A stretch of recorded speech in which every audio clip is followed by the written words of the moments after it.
Hey guys, daming eggs pero dalawa lang yung na-hatchling niya. Hatchling ba tawag dyan? Hindi ko kasi alam sa Tagalog. Sa Bisaya alam ko. Sa Bisaya pa, namusa na. Ibutang na, ibutang. Ibutang kay maday na siya. Sendang si Chichi. Sige guys. Wala akong alaga guys. Pagmanhin mi dari akin ng galang kids.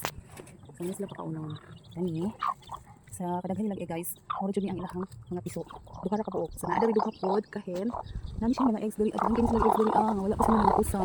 Sige duha ka buok sila guys. Cute kay nilang kulungan kay ako rin naghimukod.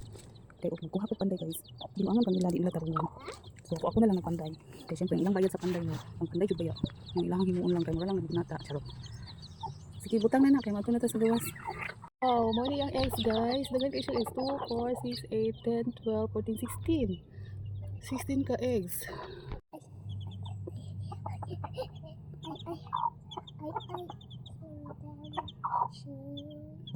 Tara na. Mo ni update sa mong chick guys. Ako nang butangan og food ang ilahang feeder. Sa piso. Ang baba na sila guys. Mama ni nagkuan, naglumlum.